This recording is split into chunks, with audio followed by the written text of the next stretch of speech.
नमस्कार, फिर से स्वागत है आपका एपिसोड 2 में सिट डाउन कॉमेडी में। आज हम कुछ डिफरेंट करते हैं। तो जैसा आप सभी जानते हैं कि हमारे देश के बड़े famous comedian junior ji, I hope सभी समझ गए होंगे जूनियर जी के बारे में। क्या बात कर रहे हो आप, झूठ बोल रहे हैं जी।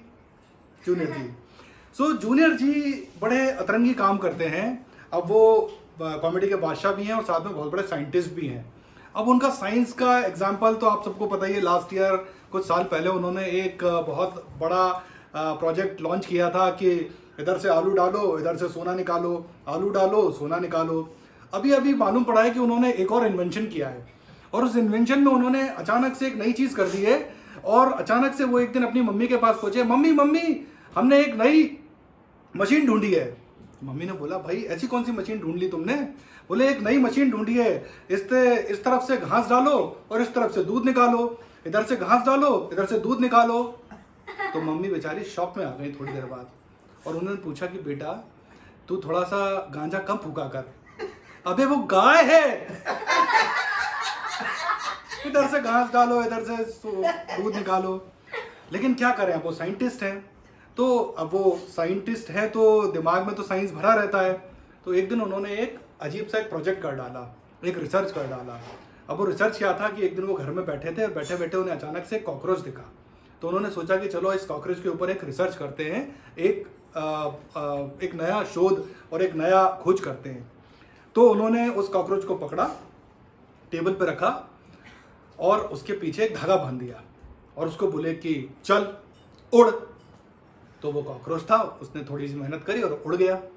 उन्होंने उसको फिर से पकड़ा और उसका एक पंख काट दिया और बोले चल उड़। कॉकरोच ने बेचारे ने मेहनत करी, फिर उड़ गया।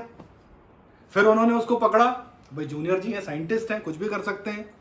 उन्होंने उसका दूसरा पंख भी काट दिया, बोले अब उड़। बेचारा नहीं उड़ पाया, पंख कट गए थे। तो बोले अच्छा चल, तो वो चल पड़ा। उन्होंने उसको फिर से पकड़ा, उसकी दोनों टांगें काट दी। बोले अब चल। तो बेचारा लंगड़ाता लंगड़ाता अपने आगे के दो जो पैर या हाथ होते हैं उनकी मदद से चला। उन्होंने उसको फिर पकड़ा और उसके वो दोनों आगे के हाथ पैर भी काट दिए और फाइनली उसको बोला अब चल। कॉकरोच नहीं हिला, चल, कॉकरोच नहीं हिला।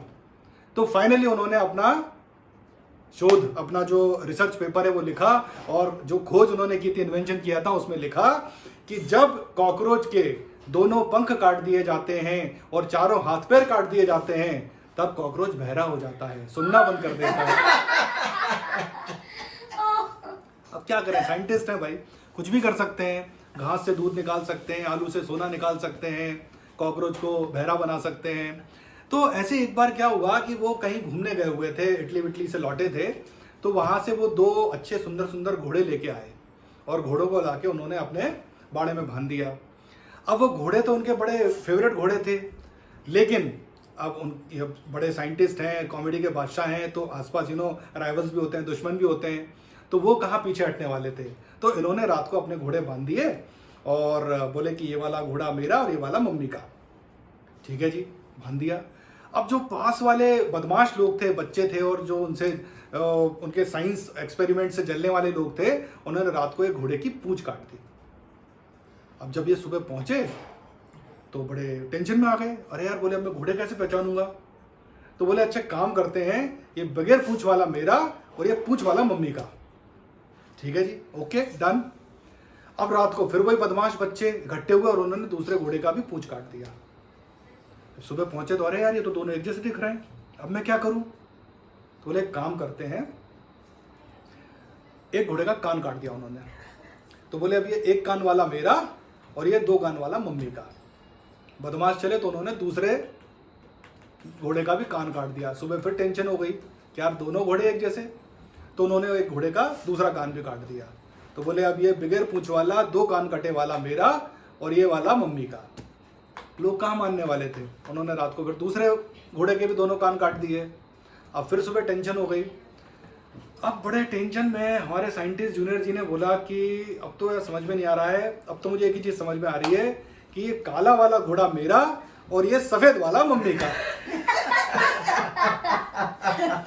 शुरू से समझ लिया क्या करें भाई, कुछ भी कर सकते हैं। तो आज हमारा टॉपिक एक्चुअली जूनियर जी का बोल रही है, यू नो, जी मतलब जीनियस और जी मतलब बोलना नहीं चाहिए, जूनियर जी हैं, कुछ भी कर सकते हैं, साइंटिस्ट हैं।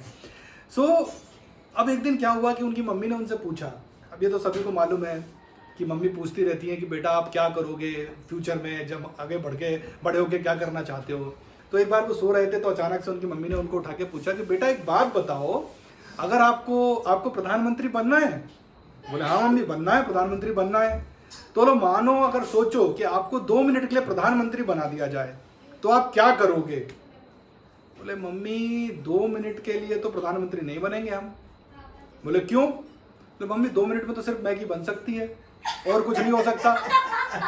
बोले हाँ बेटा बात तो ठीक है। अच्छा काम करते हैं कि आपको हम 1 साल के लिए प्रधानमंत्री बना देंगे तो क्या करोगे आप? बोले मम्मी हम तब भी प्रधानमंत्री नहीं बनेंगे। बोले क्यों नहीं बनोगे? वो इसलिए नहीं बनेंगे मम्मी कि अगर हम 1 साल के लिए प्रधानमंत्री बन गए तो इतनी सारी मैगी खाएगा कौन? अब मैगी से जब बात चली है तो अब आपको सबको पता ही है कि आजकल किसान आंदोलन चल रहा है और किसानों के कितने फेवरेट हैं, किसान इनके कितने फेवरेट हैं। तो एक बार किसान आंदोलन के दौरान मम्मी और जूनियर जी किसानों से मिलने चले गए। किसान उस साल बहुत बारिश हुई थी और बारिश के कारण पूरी फसलें बर्बाद हो गई थी, तो किसान बड़े परेशान थे। तो ये पहुंचे और किसानों के एरिया में जाके बोले कि हम बाढ़ से और इससे आप परेशान हुए हैं, उससे बहुत तकलीफ हुई है, तो हम आपकी मदद करना चाहते हैं, अब आप बताइए कि हम आपके लिए क्या करें। तो उन्होंने बोला कि आप आए इसके लिए बहुत बहुत धन्यवाद, शुक्रिया, आप बस आए हैं इतना ही काफ़ी है। बोले नहीं हम आपके लिए कुछ करना चाहते हैं। तो जूनियर जी बोले आप हमें वोट दो, अगर हम प्रधानमंत्री बन गए तो हम आपके सबके है ना खेत पक्के करवा देंगे, सीमेंट के बनवा देंगे, बारिश से खराब ही नहीं होंगे। तो किसानों को लगा कि हाँ यार जूनियर जी ने बिल्कुल सही बोला है।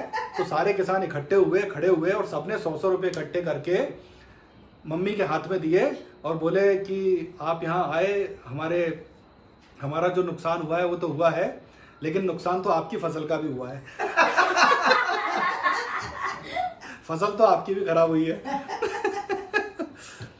तो अब आज का माहौल जो है कोविड का माहौल है, अस्पताल में लोग हैं, उस पर एक छोटा सा अचानक से कल किसी ने पोस्ट किया था तो मैंने देख लिया, तो उसके बारे में बात करते हैं कि कोविड अस्पताल में कोविड केयर के रिसेप्शन पे एक फ़ोन पहुंचा। तो जब उन्होंने फ़ोन उठाया कि हेलो कौन बोल रहे हैं, तो वहाँ से आवाज़ आई कि मैं भगवान दास बोल रहा हूँ। नहीं